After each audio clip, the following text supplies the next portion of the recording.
Bill Guerin, discussing the trade deadline with the media right now, said the following, quote, "I'm running a business. I'm running a team. We have assets. Our time will come. This is not so you guys can write great stuff on trade deadline day. We've had a plan going for 4 years, and I'm not going to screw that up being short-sighted." The Central Division had a field day on deadline day today. We'll break down all the moves, as well as what the Wild did and what lies ahead the rest of the way on today's special live edition of Locked On Wild, recapping trade deadline 2025.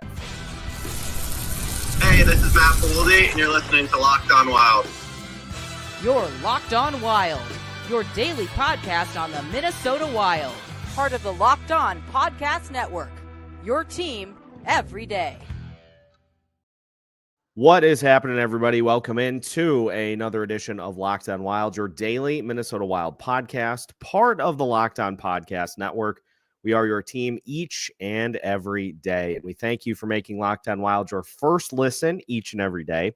Make sure you subscribe on YouTube and your favorite podcast platforms so you don't miss out on any new episodes throughout the week. Today's episode of Locked On Wild is brought to you by FanDuel. Right now, new FanDuel customers get $150 in bonus bets if your first $5 bet wins. On today's episode, we will break down what happened in the Central Division a lot. We'll also talk about the Minnesota Wild, Bill Guerin's comments about the decision to hold firm and not dip into the LTIR money. We'll talk about that, as well as what is in store for the rest of the season as well. And since we essentially ended up breaking down what ended up being the last move that the Minnesota Wild made at the deadline last night, let's start with the Central Division, who had quite the day here today. And I don't think anybody had a bigger day than the Dallas Stars, who acquire Mikko Rantanen from the Carolina Hurricanes in exchange for Logan Stankoven, 2 first-round picks, and a couple of additional picks as well. And this was by far the craziest trade of the deadline, because you had Carolina trying to work out a long-term deal with Rantanen. They weren't getting anywhere with it. So for a week and a half now, we've been hearing Carolina say, we might have to flip Rantanen somewhere else, because we're not going to be able to sign him to a deal. We don't want to let him walk for nothing. So it ended up late last night, too, that Dallas was the team that hopped into the fray. You wake up this morning, and there are questions as to whether or not the Stars are going to be able to get it done, because it turns out Mikko Rantanen was chasing big bag money pretty much all deadline, and had 4 different teams essentially say no, or say there's no way we're going to be able to give him that. Dallas gets him to 12. So the Stars get a premier piece to add to their mix. I'm hesitant to even look at the daily face-off line combinations for what the Dallas Stars now have at their disposal. So the Stars made a significant upgrade, but look at it this way. Dallas is firmly in their window, and they are expected to contend and compete. So that was expected for them to make that move. It's obviously a big splash. There's a reason that Dallas is one of the best GMs in the league, because he makes big splashy plays like this.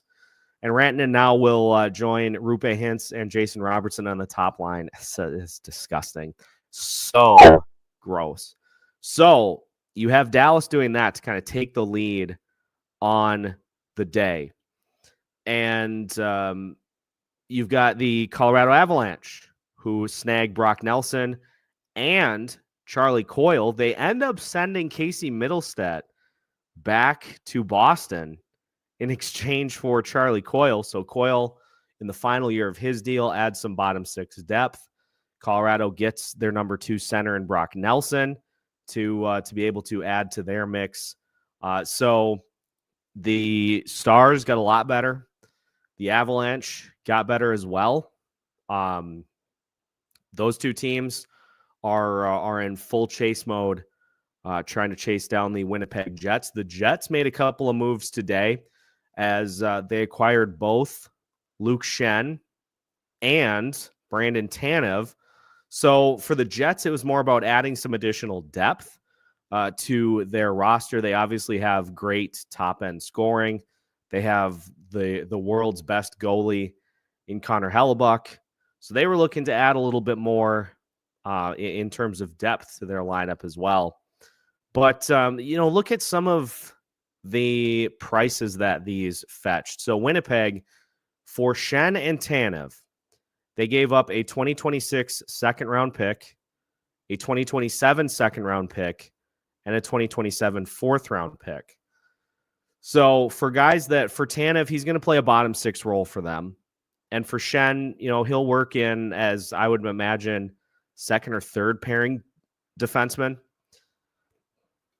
That's not as much as, say, the Avs gave up to get Brock Nelson. The whole return on the Brock Nelson trade was that was something else. The Islanders did very good in that trade. All told, the trade for Brock Nelson, the Avs send Callum Ritchie, Oliver Killington, a 2026 or 2027 first-round pick. There are conditions involved with that pick. And then a 2028 third-round pick. There are conditions as well on that pick. And the Avs get Brock Nelson and William Dufour in that trade. So Avs made big moves. Jets added some depth. Stars made the biggest splash. Those are all teams in the Central Division. And all teams clearly in their window to contend. Now, from the Minnesota Wild perspective, they added Gustav Nyquist for a 2026 second-round pick. They also added Justin Brazeau for Jakub Lauko, Marat Huznadinov, and a 2026 sixth-round pick as well. So let's poll the group here. Let's poll the listeners to see, what we think of what the Minnesota Wild did for this deadline. I already did this on X, and we'll talk more about this as we get into some of Bill Guerin's comments. Most of the reaction from fans as to what the Minnesota Wild did at this year's deadline ranges from pretty indifferent to thumbs down as far as how things go. Now, I obviously was, if anybody saw me throwing a temper tantrum on social media, I obviously was not thrilled by what the Minnesota Wild did this deadline, because I continue to contend that they're operating under a pretense the rest of the season that we just have zero indication is going to be the case. Did pretty much every team that made moves at this year's deadline overspend?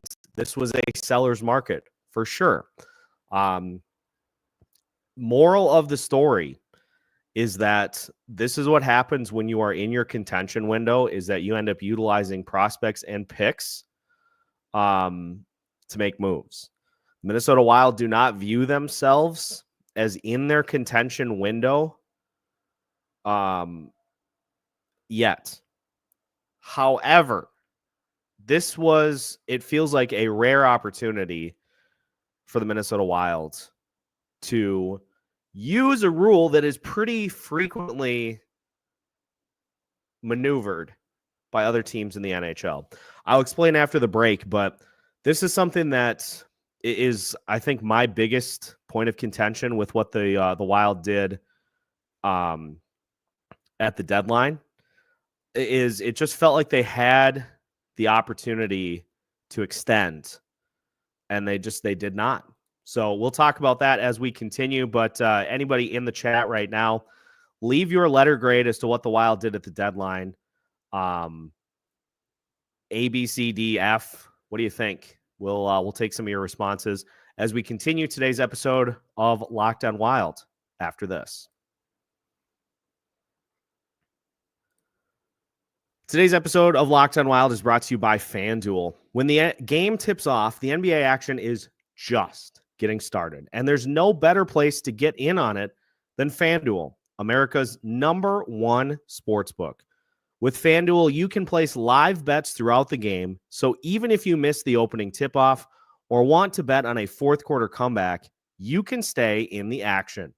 And if you're looking for a bigger payout, you can even combine your live bets into a same-game parlay. My favorite part about FanDuel is the options it allows you on Major League Baseball. We're getting close to the start of the season, so if you feel confident that your favorite team is going to win their division and make a deep run in the postseason, you can bet on that. If you want to go game by game and bet on your favorite player to go deep any at bat throughout the game, you can do that as well. The possibilities are endless. And right now, new FanDuel customers can get $150 in bonus bets if your first $5 bet wins. Just visit FanDuel.com to join today. That's FanDuel.com for your shot at $150 in bonus bets. Make every moment more with FanDuel, the official sports betting partner of the NBA. Welcome back to today's special live edition of Locked on Wild. Once again, we thank you for making Locked on Wild your first listen each and every day. Breaking down the trade deadline for the Minnesota Wild and looking at the reactions that we have in the chat for what the Wild did at the deadline. Lots of D's and F's. I want to really dig into the Murat Huzdadinov thing. We do have a B from Jay and a C+ from Jeff for the grades as well. So I want to talk about a few things because Bill Guerin has been adamant, like bang the table adamant, that the Wild are not going to dip in to the long-term injured reserve money because they anticipate Kirill Kaprizov, Joel Eriksson Ek, and Jonas Brodin to be back by the time the regular season ends. And folks, this is, if you want the single thing that irritates me to no end, is the entire handling of these medical situations by the Minnesota Wild. Alex and I talked about it on Monday. It drives me absolutely up the wall and around the block. The fact that we just have really vague ideas as to where pretty key pieces for this Minnesota Wild roster are in their process. Bill Guerin said it again today. He said, we had nothing else that we were going to be able to do because we need to make sure. Here's the quote from Jesse Pierce, tweeted this out. If we want Kirill Kaprizov to play in the regular season, we couldn't do anything else. So no, we weren't close on anything because we didn't try. Do we remember how this all started? Kaprizov, the game after Christmas, Kaprizov was held out of the lineup because he was banged up. And the team said, gonna miss maybe a game or two. We just want to give him some rest in order to get him right for the rest of the season. Well, that turned into 12 games. And then Kaprizov came back for 3, did not look right. And then we heard that there was surgery done. We don't know on what. Frankly, I'm surprised we found out that there was a surgery that was done. And ever since, the timetable has been, Bill Guerin said, I don't know. I don't know when he's coming back. The only thing we've heard is we're expecting that he's going to return by the time the regular season is done. So it's March 7th today. I don't have to scroll down on ESPN's schedule anymore because it shows up on one page. The final game of the regular season is April 15th. Kirill Kaprizov has not begun skating yet. Now, we have seen with a few of the other players on this team that it doesn't take much to get them ramped up to get back going. Maybe a week of skating and getting back into the routine. But we're not talking about just Kaprizov. We're talking about Kirill. We're talking about Joel Eriksson Ek. We're talking about Jonas Brodin. and operating on the hope. It's hope. Rebellions are built on hope. It's hope that these players will be back by the time the regular season starts. Well, that's all well and good. And I love to operate on hope and the best case scenario. But we've seen it since December 3rd for this team. Best case scenario is anything but the norm. Anything but how things operate for this team. This Minnesota Wild team, anytime a player has come back into the lineup, another player has departed.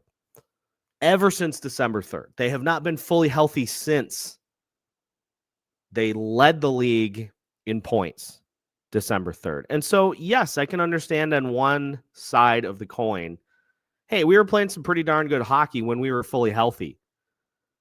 But they have not been since.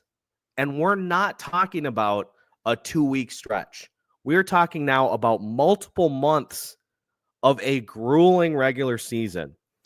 And to operate as if all of a sudden everything is just cosmically going to come back and Kirill Kaprizov, Joel Eriksson Ek, and Jonas Brodin are going to walk through that door with a week left to go in the regular season and just say, hey, we're ready to rock. Let's go do this. I would probably have a backup plan if it were me. But maybe that's why I'm not a GM. I feel like I would have had a backup plan, and guess what? That's what LTIR is. Now, Kirill Kaprizov's already on it. Joel Eriksson Ek is not as of yet. And I keep going back to the timeline that I heard put out there that we're looking at maybe 6 to 8 weeks. Well, let me tell you, 6 weeks from that point brought Joel Eriksson Ek back in time for the April 9th game against San Jose. And that leaves you 4 games remaining in the regular season. And that's on the front end. That is on the speedy end of the timeline. If it's anything more than that, you're probably looking at right up to the postseason. And as we've seen with these broken bone type injuries, you can practice all you want and you can get yourself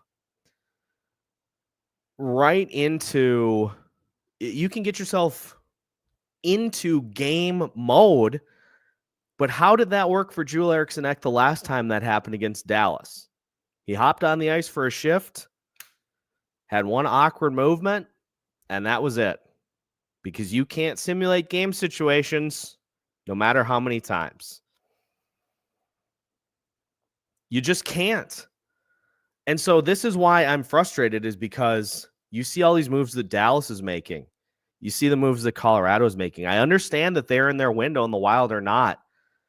But I'm big on building off of what clearly was a successful start to the season and using that to usher yourself into this era in which you have more money available. You don't have to worry about hearing the names Zach Parise and Ryan Suter ever again. And helping usher yourself into this new age by grabbing a couple of pieces that can help keep you in line with the Avs and the Stars and behind the Jets. But I'm sorry. Right now, Gustav Nyquist is a piece. Justin Brazeau is hopefully going to bolster the bottom 6. But if you don't get those players back, it's going to be the same ones that have struggled to this point in the regular season to lead the pack. And it all comes back to these contracts that Bill Guerin signed for particular veteran players who have not held up their end of the bargain. And Jim Nill, Colorado Avalanche's GM, Winnipeg Jets GM, Carolina Hurricanes GM, Florida Panthers GM, Bill Zito, all these GMs understand that in order to be a general manager, you have your plan set in front of you. But when the opportunity presents itself, you have to be willing to deviate. And I'm not even saying that the Minnesota Wild were going to win the Stanley Cup this year. I don't think anybody expected that. And maybe this comes off as me kind of whining that they didn't do anything when we know that the Stanley Cup was not in the future of this team, because the penalty kill has still been horrendously bad. And I'm going to tell you right now, you're not going to win a postseason series with a penalty kill like that. So maybe this comes off as me being disingenuous, and maybe I should just be happy that the Wild didn't commit big resources to something that ultimately is not going to get them to where they need to go. But I can tell you how this is going to go at the end of the season. You write it. Somebody write it down. Somebody write it down and we'll circle back to it. I can just about bet you that at the end of the season press conference, we're going to hear mention that the Wild did what they could within the constraints that they had, and that the team has to be better. The players on the roster have to be better. Bill Guerin believes in this team, believes in this roster. The players have to be better, and that they're going to give it another try. So I don't know. Maybe I'm just getting beaten down by the fact that we just have seen the same thing for the last few seasons, when so many GMs give it maybe 1 or 2 years and they say, we got to go at this a different way. And Guerin even said today that, you have to treat this like a business. We're not treating it like a business right now. I'm sorry. We're just not. So, oh, good. Looks like we were already beaten to the punch, as Heat Grim saying that Bill Guerin was just on K-Fan saying exactly what I just wrote out. And here's the other thing too. Like, Justin Brazeau probably helps you better now than Murat. Maybe. Probably does from a points perspective. But the other thing too is, unless you re-sign Brazeau, you bailed on a young center who definitely needed work offensively. I'm not saying he didn't have things that needed to be addressed. You bail on a young center, and if you do re-sign Brazeau, then you just have added another bottom 6 player to this mix.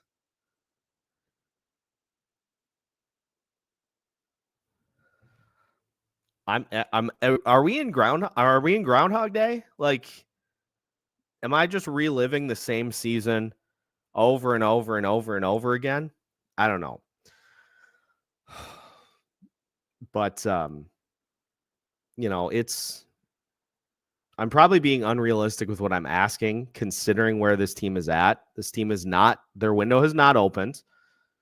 So again, probably a good idea to not expend massive assets. But then again, a second-round pick for Gustav Nyquist is a bit of an asset. Jakub Lauko is probably not likely to re-sign here anyway.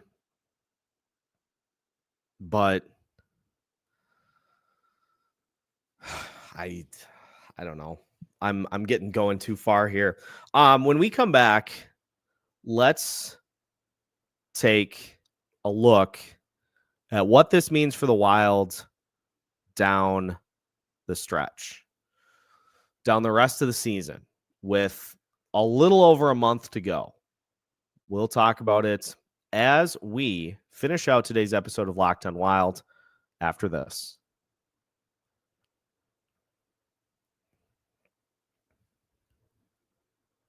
Final segment of today's episode of Locked on Wild. Once again, we thank you for making Locked on Wild your first listen each and every day.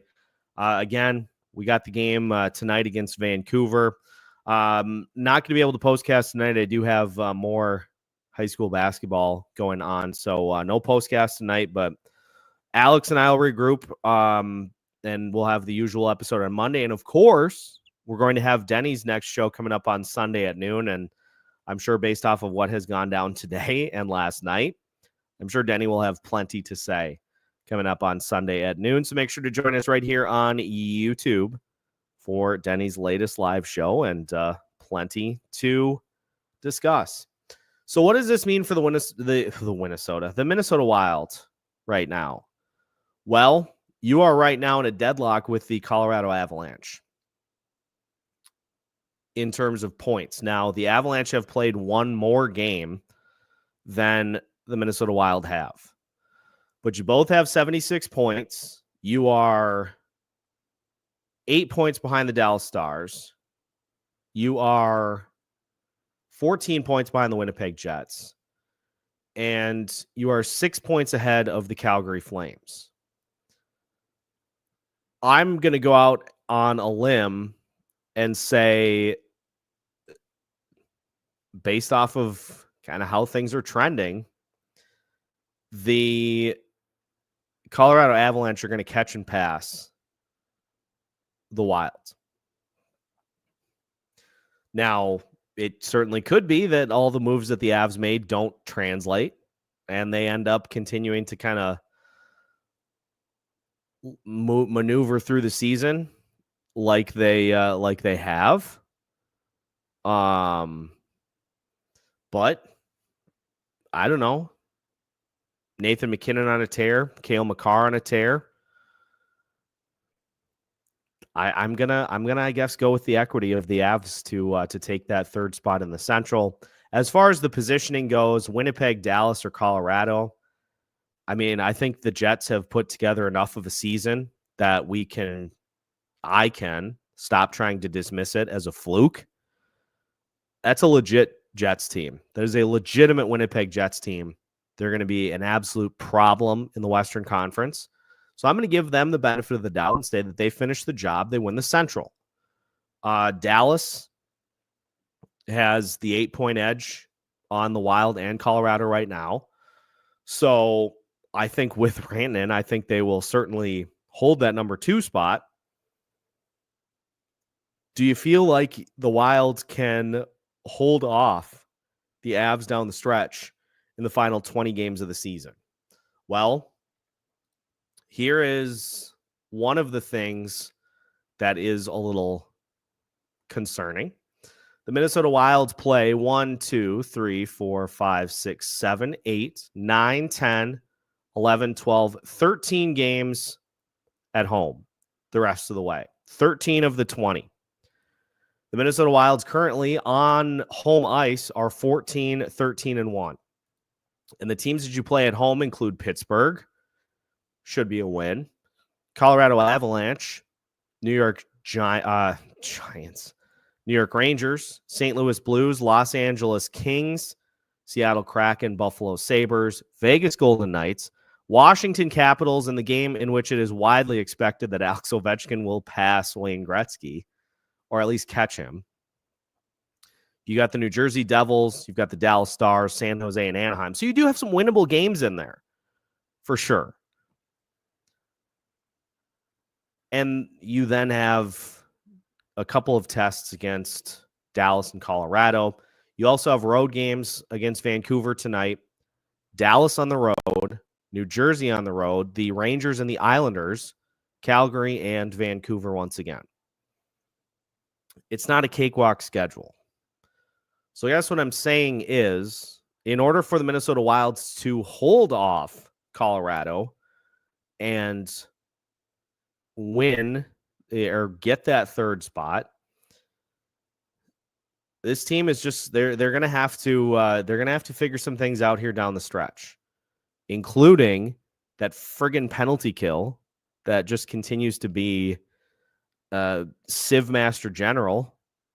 You're going to have to get that figured out. You're going to need to get somebody back to inject into this lineup. And you are going to just have to fight and claw and scratch your way in. I think ultimately the Minnesota Wild missed the playoffs. I think equity again. I think they have done enough to hold into one of those playoff spots, but I would say it's far more likely now that they finish as a wild card team. If you are wild card 1, you're going to go toe-to-toe with the Vegas Golden Knights in round 1. If you're wild card 2, you're going to go toe-to-toe with the Winnipeg Jets. So those are your options at this point. If you stay in the 3rd spot, you're going to play Mikko Rantanen and the Dallas Stars. It is not a cakewalk, and it is going to be just like it was last year, an absolute frantic push to the end of the season for this Minnesota Wild team. So, again, your reaction to how today went, I think, is best summed up in where you think this team is currently at in their process. A lot of people are saying the window hasn't opened, don't expend any major assets to make moves. But the other part of the coin is I think you can kind of see that Bill Guerin feels that this team needs to win now and needs to get to the playoffs for their process. So 20 games, buckle in, buckle up. It's going to be a ride to the finish. Thanks, everybody, for tuning in to today's live edition of Locked On Wild. We appreciate having you along for the journey here today on trade deadline day. Loved what Dallas did. Loved what Colorado did. How about Florida getting Brad Marchand? Don't want that to be a footnote. That was a major deal right at the end of the deadline day. Just crazy that he's going to be pairing up with Matthew Tkachuk. That Panthers team is going to be nasty down the stretch. As for the Minnesota Wild, continue to hope and pray that Kirill Kaprizov, Joel Eriksson and or Jonas Brodin are able to come back at some point. What's the timeline? Well, we don't really know. So we'll continue to keep you updated on the Minnesota Wild here throughout the rest of the season. And make sure to subscribe if you have not already, so you don't miss out on any new episodes throughout the rest of the week. You can find new episodes every Monday through Friday as part of the Locked On Podcast Network.